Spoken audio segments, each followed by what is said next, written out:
I just got back a few days ago from being on the road for what is about a month and a half if you include NAMM, and my band Dragged Under was support for the Used for a full US tour. And there's some takeaways that I have from touring at that level with a band of that level. So here are 5 things that I learned while on tour with the Used. Number 1, change is inevitable. Change will always happen on all levels, whether it's with your band or the headlining band, with loadout times. Anything can absolutely change while on tour, even at a level that the Used tour on. A perfect example is we had a last minute venue change in Dallas because the venue was gonna be an outdoor venue at Gas Monkey, and the weather was supposed to be really, really bad. So day of the show or day before the show, they moved the venue to across the street. Things like that happen all of the time. Every night I would be on a different side of the stage because depending on where the front of house patch was for an in-ear system, that was the side I was going to be on because it's just me on my own side of the stage. So wherever the less amount of room is, that's where I would go. And I just have to roll with the punches. And as long as I kept an open mind about anything could change at any time, I was just fine. Number 2, your setup determines your efficiency. Now, what I mean by that is we would be loading on, we would sound check in front of the entire Used band setup. And that meant teardown has to go extremely quick. So if you're not, if your setup is not modular enough to basically get torn right off stage, you're in big trouble. If you have to sit there and wind cables and unplug a bunch of stuff on stage when the stagehands are busy prepping the stage for the Used or whoever is headlining or whoever is next, you are in big trouble. Time is money, and your setup has to be baked and boiled down to the minimal amount of moving parts. For me, I'm totally wireless, so cables aren't really an issue. I have a single cable going to my foot controller, as you guys have seen in the rig rundown for Dragged Under, which I will link down below in the description too. But other than that, I can run my whole setup right directly off stage and pack up off stage. This is a huge benefit to everybody in my band and other bands. Number 3, be a team player or don't play the game.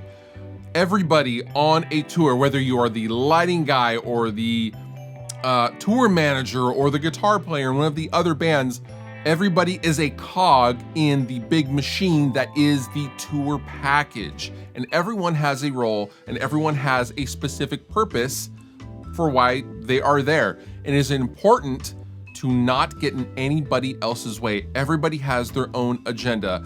And this can be as simple as interfacing with the runner of the venue when you're ordering food, to asking if you can get an extra guest on your band's guest list, to the tour manager, etc., etc. Play your part, play your role, and be careful not to step outside of those bounds. Meaning, why would I ever tell the tour manager of the Used anything? I don't, because I know my place. I shut up and I do as I am told or asked, and I just know to not be in the way of the road crew coming off the stage as they're unloading the Used stuff. For example, self-awareness is key. Number 4, quality of gear equals quality of life.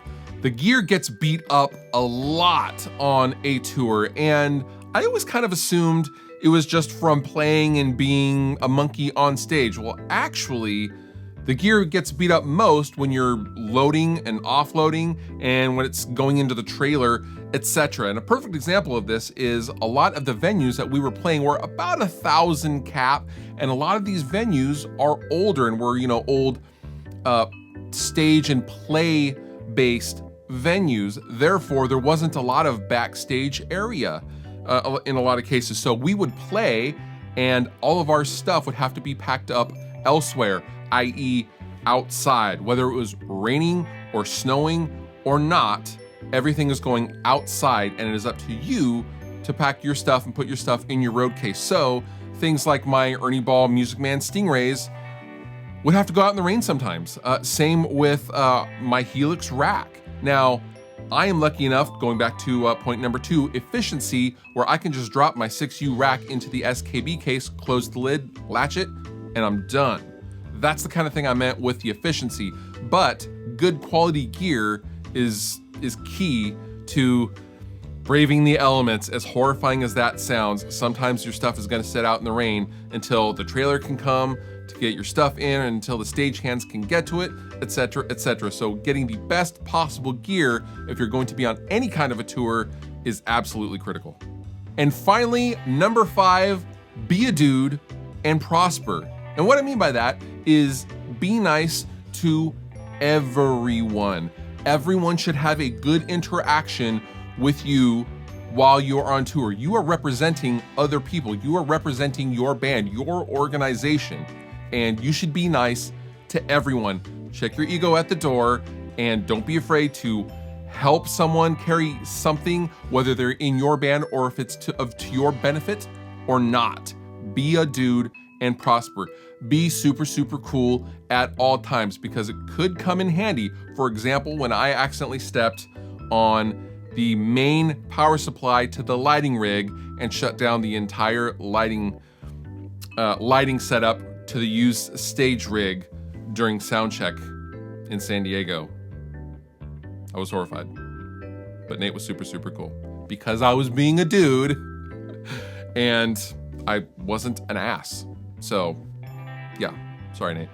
Those are the 5 main things I picked up while being on a huge national tour with a huge, huge band such as the Used. If you have your own tips for touring, definitely leave a comment down below. Maybe we'll make another sequel, but those are my 5 things that I took away from being on such an extraordinary tour. Fluff out.